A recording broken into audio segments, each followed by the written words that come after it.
दोस्तों, राहुल गांधी के खुलासे के बाद चुनाव आयोग इतना ज्यादा घबराया हुआ है कि चुनाव आयोग ने अपनी ही वेबसाइट जो डेटा दिया जाता है उसमें चेंजेस करने शुरू कर दिए हैं। आपको मैं पूरी खबर बताती हूं दोस्तों।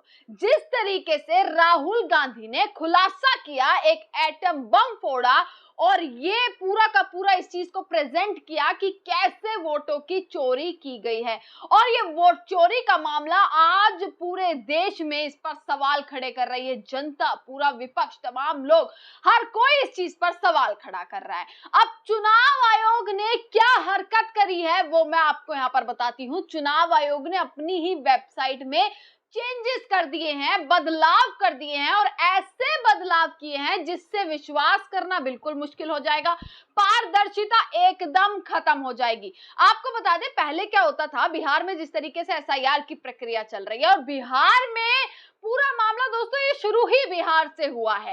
एसआईआर का पूरा मुद्दा ये बिहार से शुरू हुआ है। बिहार में एसआईआर की प्रक्रिया पर बहुत सारे सवाल जो है वो शुरुआत से ही खड़े किए जा रहे थे कि बहुत धांधली हुई है एसआईआर में, डुप्लीकेट वोटर्स, गलत नाम, गलत ईपीआईसी नंबर, गलत एड्रेस, और इस तरीके के पूरे मामले जो है वो सामने आए। अब चुनाव आयोग ने क्या किया है, पहले राहुल गांधी ने 6 तारीख को बयान दिया। 6 तारीख को चुनाव आयोग ने अपनी वेबसाइट में, जैसे ही राहुल गांधी ने बयान दिया, उन्होंने खुलासे किए, चुनाव आयोग ने अपनी वेबसाइट में चेंजेस कर दिए। पहले डिजिटल फॉर्म में जो है लिस्ट में नाम आ जाते थे। जब आप उनकी वेबसाइट खोलेंगे तो डिजिटली सारे नाम आप पता कर सकते थे कि किसका नाम और किस वोटर लिस्ट का नाम कैसे है, उसकी डिटेल्स आप जान सकते थे।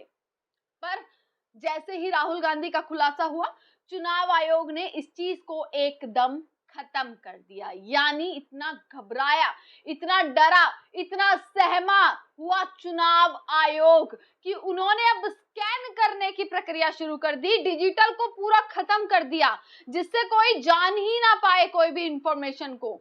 और ये हुआ है ये कदम उठाया गया राहुल गांधी की प्रेस कॉन्फ्रेंस के बाद। राहुल गांधी ने जैसे ही एटम बम फोड़ा, वैसे ही चुनाव आयोग ने ये पूरा चेंजेस कर दिया कि बिहार में जितने भी वोटर्स के नाम है, ये सारी चीजें इसके बारे में जान ही ना पाए, कोई इंफॉर्मेशन निकल ही ना पाए, और निकलेगी तो बहुत मुश्किल। ऐसा प्रोसेस इतना मुश्किल बना दिया गया है। मतदाता सूची में लगातार आरोप लग रहे थे कि जो मतदाता सूची है, वोटिंग लिस्ट पर लगातार आरोप लग रहे थे। 1 तारीख को चुनाव आयोग ने एक लिस्ट जो है वो सामने रखी थी, जिसमें ये बताया था कि 65 लाख से ज्यादा वोटर्स जो है उनके नाम हटाए गए हैं। अब 6 अगस्त को राहुल गांधी के खुलासे के बाद चुनाव आयोग क्या करता है, जो डिजिटल, बिहार में जो डिजिटल ड्राफ्ट मतदाता सूची होती है उसको अब हटा लिया गया है। ये पूरा होता क्या है वो मैं आपको बता रही हूं, पर इसकी जगह पर स्कैन की हुई मतदाता सूची अपलोड कर दी गई है। डिजिटली को हटा दिया है और स्कैन की गई को अपलोड कर दिया है, क्योंकि डिजिटली में आसानी से आप किसी के बारे में इंफॉर्मेशन जान सकते थे, जैसे कि राहुल गांधी ने किया था, उनकी खुद की वेबसाइट से वो डेटा उठाया था। पर बिहार में ऐसे आरोप लगे, पहले से ही चुनाव आयोग पर भरोसा नहीं था, और चुनाव आयोग ने ये काम किया राहुल गांधी के बयान के बाद, राहुल गांधी के खुलासों के बाद। आपको बता देते हैं, खबर पर एक बार नजर डालिएगा दोस्तों। अब बिहार में डिजिटल ड्राफ्ट मतदाता सूची को चुनाव आयोग ने हटा लिया है। इसकी जगह पर स्कैन की हुई मतदाता सूची अपलोड कर दी गई है। इसका सीधा मतलब है कि मतदाता सूची की पड़ताल करना अब बेहद मुश्किल हो गया है। दोस्तों, डिजिटल सूची से क्या होता था, डिजिटल सूची से जो पड़ताल होती थी वो कंप्यूटर के माध्यम से आसानी से की जा सकती थी, और अब उसको बेहद मुश्किल कर दिया गया है। और यह हुआ राहुल गांधी द्वारा प्रेस कॉन्फ्रेंस किए जाने के बाद।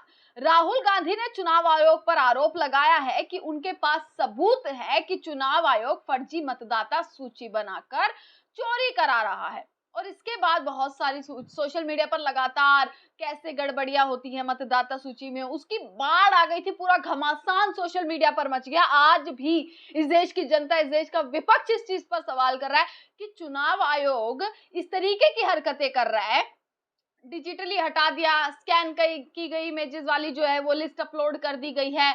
मतलब आप लोग एक प्रेस कॉन्फ्रेंस कर आप लोग सामने आकर जो राहुल गांधी आरोप लगा रहे हैं उसके बारे में नहीं बोल सकते, जो वो खुलासा कर रहे हैं उसके बारे में आप लोग नहीं बोल सकते, पर हाँ आप ये जरूर कर सकते हैं कि अपनी चोरी को छिपाने के लिए कैसे तुरंत की तुरंत बदलाव कर दिए जाते हैं। और ये बदलाव से चुनाव आयोग पर जो सवाल पहले खड़े हो रहे थे, अब वो सवाल दोगुने हो चुके हैं, क्योंकि जिस तरीके से डिजिटल ड्राफ्ट जो लिस्ट होती है वो पहले आसानी से पाई जा सकती थी, अब उसको उतना ही मुश्किल प्रोसेस कर दिया गया है ताकि कोई पता ही ना लगा पाए, पड़ताल कर ही ना पाए। क्या चुनाव आयोग वाकई अपनी चोरी छिपाने की कोशिश कर रहा है ये सब हरकतें करते हुए? इससे साफ साफ ये पता लग रहा है कि चुनाव आयोग कितना घबराया हुआ है। दोस्तों आपको बता देते हैं, चुनाव आयोग ने एक चौंकाने वाला कदम उठाया है। बिहार में अपनी वेबसाइट पर उपलब्ध डिजिटल और मशीन से पढ़ी जाने वाली ड्राफ्ट मतदाता सूची को हटा दिया गया है। स्क्रॉल की रिपोर्ट के अनुसार इन सूचियों को 1 अगस्त 2025 को अपलोड किया गया था, जिसमें बोला था कि 65 लाख नाम जो है वो हटाए गए हैं। अब उसकी जगह स्कैन की गई कॉपी को अपलोड किया गया है, और ये आपको मैंने जैसे कि बताया कि ताकि मुश्किल हो जाए प्रोसेस, लोग इस बारे में जान ना पाए। आपको दोस्तों बता देते हैं, 9 अगस्त को चुनाव आयोग ने इन डिजिटल पीडीएफ फाइलों को हटाकर उनकी जगह स्कैन की गई इमेज फाइलें अपलोड कर दी हैं। ये नई फाइलें केवल इमेज के रूप में हैं, जिनमें टेक्स्ट सर्च या डेटा विश्लेषण की सुविधा नहीं है। इससे मतदाता सूची में गलतियों को खोजने के लिए मैनुअल रूप से प्रत्येक पेज को देखना होगा। इसमें काफी लंबा समय लगता है और काफी मेहनत भी करनी पड़ती है। इस कदम से अब सवाल दोगुने खड़े हो जाते हैं दोस्तों कि चुनाव आयोग ने ये जो कदम लिया है कि मतदाता सूची जो है डिजिटल रूप में जो अपलोड पहले की गई थी, खुद चुनाव आयोग की तरफ से 1 तारीख को वो अपलोड की गई थी और उसको 9 तारीख को हटा दिया गया, और जो स्कैन की गई कॉपी थी उसको अपलोड कर दिया गया, जिससे साफ निष्कर्ष निकलता है कि वोटों की चोरी हुई है।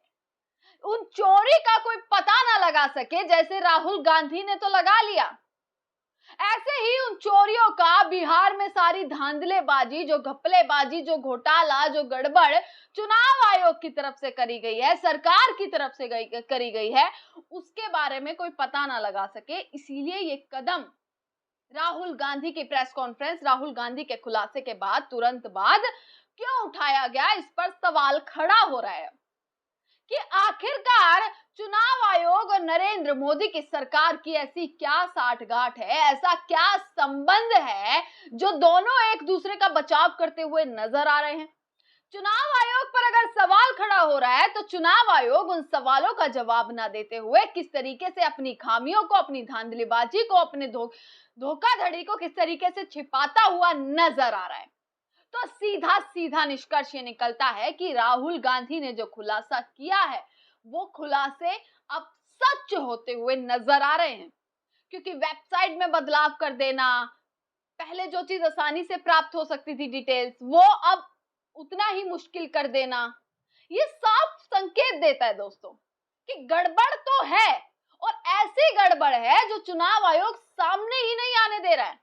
और राहुल गांधी भी कम नहीं, राहुल गांधी ने भी ठान लिया है कि जो सबूत उन्होंने पेश किए हैं, चाहे आप उनसे शपथ लिखवा लीजिए, चाहे आप उनसे कुछ भी बुलवा लीजिए, आप उनके सिग्नेचर ले लीजिए, पर हाँ वो साफ कर चुके हैं कि मैं जो है ये बातें जो मैंने कही हैं, ये जो सबूत मैंने दिए हैं, ये एकदम सच्चे सबूत हैं।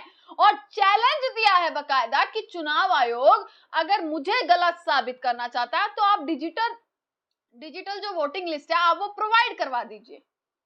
एक तरफ डिजिटल वोटिंग लिस्ट की मांग कर रहे हैं और दूसरी तरफ जो डिजिटल वोटिंग लिस्ट जो बिहार में अपलोड की गई थी उसको ही अब बदल दिया गया ताकि कोई ढूंढ ही ना पाए।